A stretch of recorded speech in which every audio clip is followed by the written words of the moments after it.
Hey everybody, it's me, Michelle, and I wanted to come on here and talk to y'all a little bit about business, right, and branding.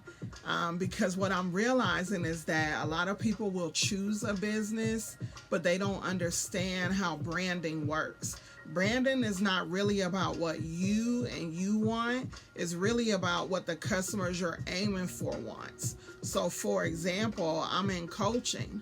So, all of my branding needs to speak to people that need coaching. If I'm speaking to people that need something else, my audience is not going to resonate. I'm not going to get sales. I'm not going to get people that are interested in what I said that I'm doing, right? So, the another mistake that I see, I'm going to turn this down a little bit. Another mistake that I see people making is that they choose a business because that's what everybody else is doing, or they choose a business because they see someone else being successful at it. And here's the question that I want to pose to you: is this really your calling?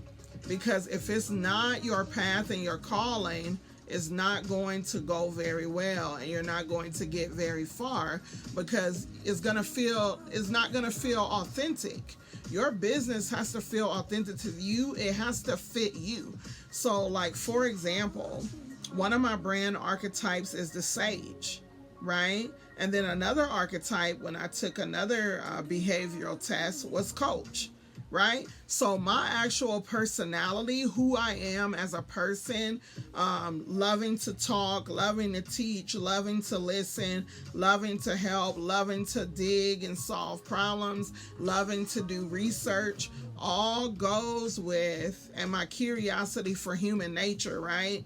And the human mind and how it works and behavior, like all of that goes with what a coach is for the brand. So you have to look at your personality and see what you're into as a person, and then you can build a business around that. Because if you're building a business because that's what other people do and that's what other people like, that's where failure begins, right? Because you're doing something that is not going to resonate with you, and your audience is going to be able to tell that it's not authentic, that you're trying to do something that's not really who you are.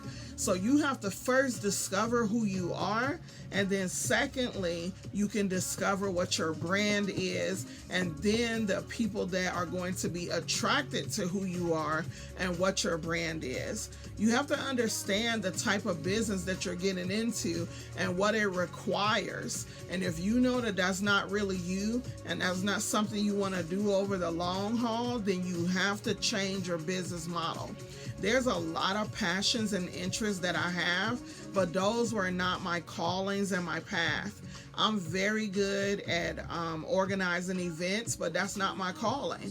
I can bake a mean cake and decorate it. I can make the roses and the designs. And I used to do that when I was in my 20s, right? And everybody's like, Michelle makes bomb cakes and they look great. I don't even want to eat it.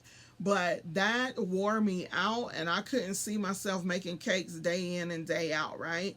You have to find something that feels like, when you do it, right? When I'm coaching people, when I'm speaking to people, when I'm helping people, when I'm getting people to, when the light bulb comes on and I see the change and the transformation, right? When I see that, it just does something for my heart, right? And even when I don't see the change, just the fact that I'm getting together with somebody and I'm helping them figure life out, right? That really fills my cup. And so the fact that I talk to people all day, and like right now my calendar is full, right? I have back to back to back clients because I'm doing coaching for organizations now. So now my days, Monday through Friday, is full, y'all, right? So, like, even though my days are full and I be coaching from sun up to sundown, I don't run out of energy. Do I need to rest? Of course. Do I take breaks and I have my lunch? Yes, I have my breaks incorporated into my schedule. I have everything planned out. But I don't get wore out because I saw 5 people in a row. It doesn't bother me, and I don't carry their issues with me. I don't take that through my day. It's like as soon as I'm done with them, it's gone, right? And that's because that's my path. It comes natural to me. Other people, they're like, oh, I need to take a couple of days off. It's not your calling. Whatever your calling is, it should energize you.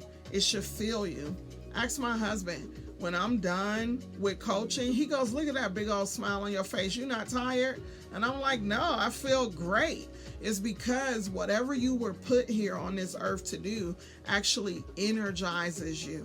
It fuels you so you can go do more. So you got to find that thing that fills your tank, not what you think is popular. Most popular things, they fade out. Like right now, a lot of people don't know that individual coaching is a red ocean. When I say red ocean, I mean that there's blood in the water. There's fierce competition because the barriers to entry are very low for individual coaching. And so anybody can do it, right? But when you talk about organizational coaching, which is what I do now, organizational coaching is not low entry, right? You need to have certain certifications that cost a lot of money, right? And you need to have schooling. You need to have experience, and they want real world experience. They don't want this you coach Joe down the street experience. They want to see stuff on paper, right? And so everybody doesn't have that. So everybody cannot enter that market. So I'm in a blue ocean now where there's not a lot of people that are willing to invest in their coaching like that. They just want to get on and have a podcast and speak to people and have people buy their stuff. Like those days are gone. That was a fad during COVID. And when I did some market research, I have a market research person that I go to, right? And when we got together and we did some research together, we discovered that individual coaching has been on the decline and organizational coaching is on the rise. And not just organizational coaching, but mental health, right? Because people are struggling in their minds and struggling, learning how to juggle everyday stress and what's going on in our society. These things are on the rise. That individual coaching and teaching, the people that was buying your stuff during COVID, they had extra money. The government was handing out PPP loans and handing this out and handing that out. And now that's not happening. And there's a lot of people that are unemployed. So they don't have no money for your individual coaching program. You better understand that the money changed hands, right?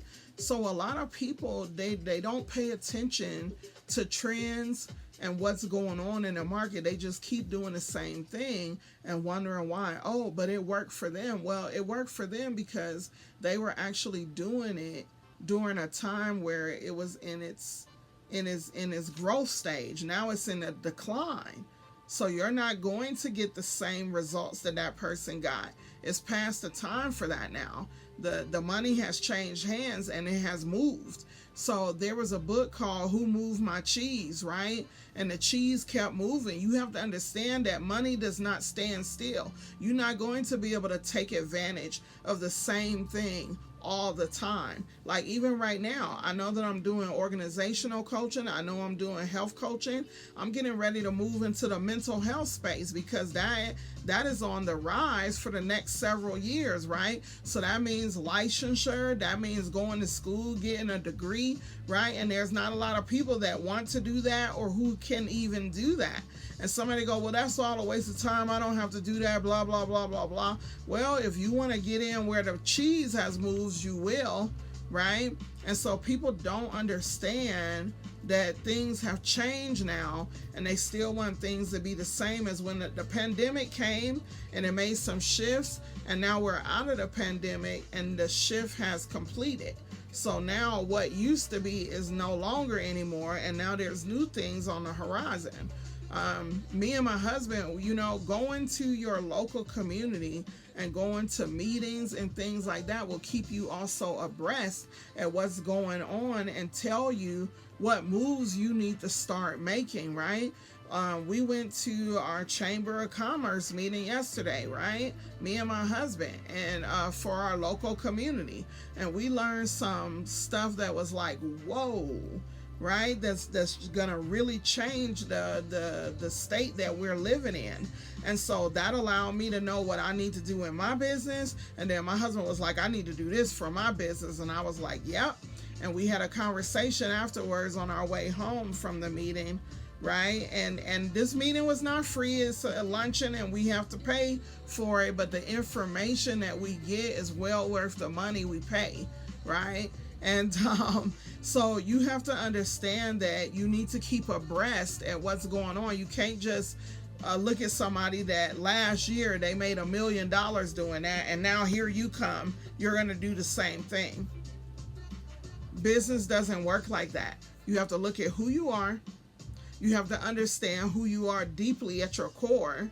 And then you have to choose a business that's authentic to who you are, because you're going to be the one working in the business. And if this business drains you, or if you don't feel like doing it all the time because it wears you out, that's an indication that it may be a passion of yours and you may even be good at it, but that's not your business. That's not your calling, right? I was in sales for 2 decades. And I was really good at sales, and I made a lot of money. I did very well in that career, but that was not my calling. I never came home like, right? I came home like, woo, like you had this excitement, and you have the dopamine, and it's like, yeah, but it never was this peace in my heart, right? The peace that I have now with what I'm doing, I understand that I'm doing my life's call, right? This is what I was meant to do. And you can find the same thing when you look deep within your heart and see what fills your cup and what brings you peace. And what can you do all day, every day that you never get tired of and need a break from, right? It doesn't mean that we're not going to take vacation or need a day off or need some me time. Everybody needs that. But when you think about what you're doing, can you do that all day, every day, and it does nothing but fill your cup and give you peace in your heart? Then you know you have found your calling. So I just wanted to talk to y'all real quick because I just noticed this trend of, oh, somebody made money, so let me go and do it. Like, that time may be over with. Like right now, the podcasting, there's 50 million podcasts. You in a red ocean. There's blood in the water. There's a lot of competition. In the beginning, years ago, you could have made a ton of money and got somewhere with podcasting, but not anymore, because there's so many people. And maybe you'll make money here and there, but it's not going to be sustainable. The money has moved, y'all. People are like, oh, let me write a book. It's so easy for everybody to write a book. There's 50 million books. How are you going to stand out in a crowd like that? It's blood in the water. Back then when everybody wasn't writing and publishing, and now AI makes it real easy for you to get a book out in nanoseconds and put it up. Most people are not even writing their own books anymore. AI is writing it and then they put it up. You'll be amazed. They're not even writing the book, right? So that made competition very fierce. So you're like, oh, well, so-and-so wrote a book, it became a bestseller. That was at a different time. Times are different now. Oh, so-and-so had a podcast and they became a millionaire. That was at a different time. There's a 50 million podcasters now. How are you going to get attention? Awareness is the first rule of marketing. Who knows you and who knows what you do? And are these people in urgent need of what you are trying to sell? That part. Oh, I'm going to sell bath products and oil products, and I'm going to sell. Do you know how many people sell that stuff? What makes you unique? What is your unfair advantage that nobody else has? Or else you are just like the next person and they're going to move on. Business is not easy. It's hard. And you have to really discover who you are within before you can do anything without. Before you create your logo, pick your colors, make a website, make products, you need to do market research and you need to do self-discovery. And that's what I also help clients with. So you can go to my website, dornorconsulting.com. If you're feeling stuck and you don't know what actions to take and you're looking for a guide and somebody to partner with you and get in the trenches and help you figure this out and bring things to light and bring you crystal clear clarity, that's what I do. You can go to my website. It's DORNOR. That's D as in David, O, R as in Roger, N as in Nancy, O, R as in Roger, dornorconsulting.com. And you can go check out and see what I'm all about. You can also go and book your intake session if you are just ready to get started and you done playing, right? Because I know the right way to build business. I know how to help you discover who you are and discover the brand that's going to fit you and resonate with your audience, right? When I went into this organizational coaching, I had to have a bio. My bio came from my marketing efforts that I already put into place. So when people see my bio, it resonates with them and they book me. And I stay booked every day, all day long. That's why I'm not on social media like I used to. I used to hang out on Clubhouse. I used to hang out on Instagram and be scrolling my Facebook. I don't even have time for that stuff anymore because I have back-to-back appointments like every day, right? And now I'm going to school for my National Board of Health and Wellness certification because I want to move into the mental health and wellness space. And I know that I needed to do that next. So I am going to school and I got a full roster of clients, but every once in a while I still have slots. So you just have to go in and book your intake session. It's $50 to get started so that you can pick your package and set up your payment plan or pay in full so that I can actually help you make the rest of your life the best of your life so you stop shooting in the dark and wondering why it doesn't work. Come and get with somebody who is doing it and has done it and is continuing to have success with it instead of just guessing on your own, right? And if you're not able to make that investment to have a coach, to have a mentor, then you have to really question if you're ready to have a business, because a business takes investment and bootstrapping your way until you can actually turn a profit and you no longer have to bootstrap it. Now your business is paying for itself.